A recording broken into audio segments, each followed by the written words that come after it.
So a packed Fratton Park welcomed both sides for this crucial match. The visitors could still help to send Portsmouth down. Nothing short of 3 points for the home side after the setback over Easter. Losing to Charlton after 4 wins and 2 draws had revived their fortunes. Benjani was still without a goal in his 13 games since joining from Auxerre, and his fellow striker, Lamana Loire missed a 3rd successive match with a damaged foot. Midfielder Pedro Mendes was also out with a thigh injury, but the home side were able to recall skipper Dejan Stevanovic in defence for this must-win clash. The Black Cats keeper Kelvin Davis has turned his season around after his much-maligned start with the booing from the fans. But he was happy enough to see a settled side in front of him.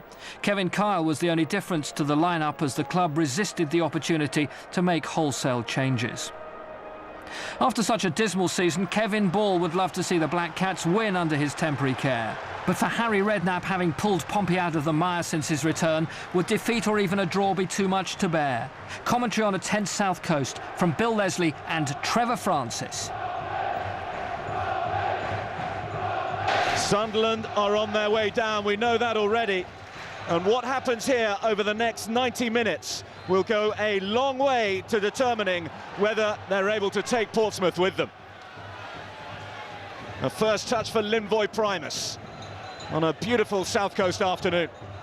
Perfect conditions, a light breeze blowing over Fratton Park as Justin Hoyt, who opened the scoring for Sunderland against Newcastle last week, plays it forward. An early ball in, it's dealt with by Dejan Stevanovic, and we can get the first thoughts of the afternoon of Trevor Francis.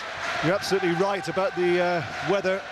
It's a warm, pleasant, sunny afternoon here down in Portsmouth, but also the surface is absolutely superb. Recently relayed.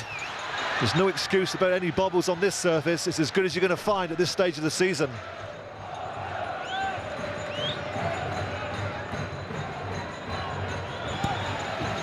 Can Sunderland get the delivery right? It's loose, early worries for Portsmouth. Cannon back and somehow cleared away. This is a great start by Sunderland. Can they capitalise by finding a way through?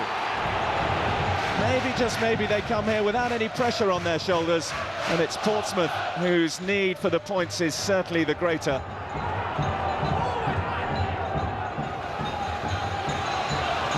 And McCartney.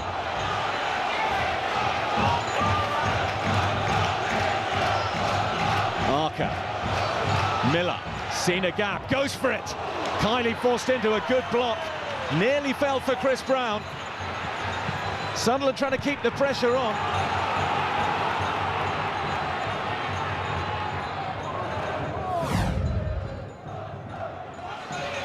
Hoyt, Brown.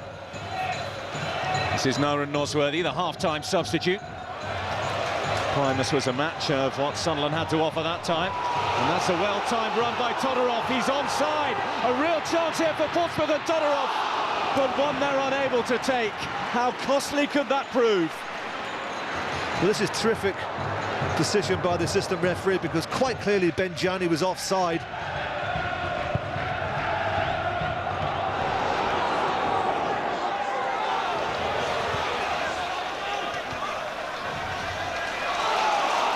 Now D'Alessandro, it's end-to-end stuff at the moment. Todorov. Still Svetoslav Todorov. Will test and probe at the Sunderland defence. It's Davis! Outstretched! And Kelvin Davis, first a nice Sean Davis, and then Svetoslav Todorov. Well, the first save from Davis was useful, but the second one was quite brilliant. Todorov follows it in. He thinks all he has to do is put it into the unguarded net. Davis, full length, makes a quite brilliant stop. O'Neill.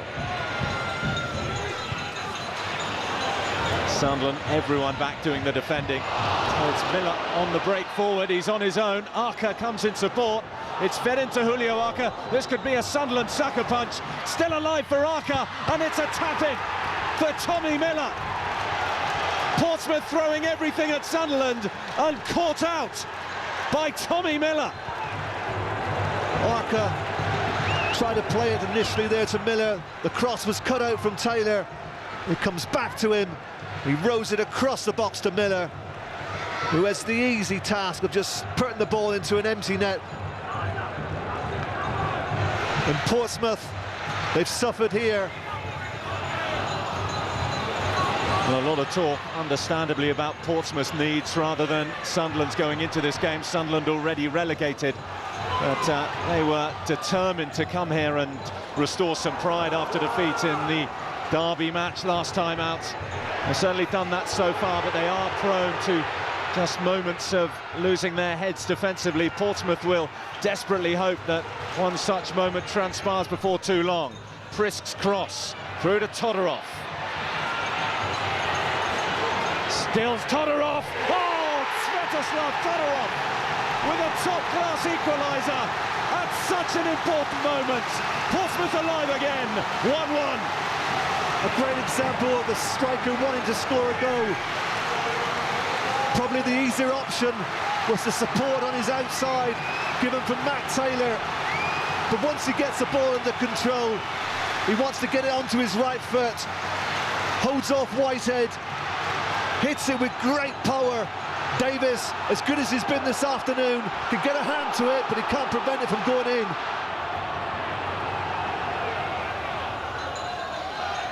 Five minutes for Portsmouth to keep their destiny very much in their own hands. They started off this afternoon in the bottom three and may well stay there with a win, but certainly with the fixtures that they've got remaining, they will fancy themselves to pick up enough with the comparative fixtures of West Bromwich Albion and Birmingham City. Here's Taylor, just steadied himself, and that allowed Nosworthy back in. Well, he wants the ball back quickly. He's made some great runs on this left-hand side. He fancied his chances there on his left foot, but it was a great block from Nosworthy. Appeals for handball, it's a penalty! A Portsmouth penalty after a handball from Kevin Kyle. And Portsmouth have their first penalty kick of the season in the Premiership. Can they capitalise? Well, Taylor takes the corner. He gets flicked on at the near post by a Sunderland player. And Kyle, with his left hand, just don't know what he was thinking of.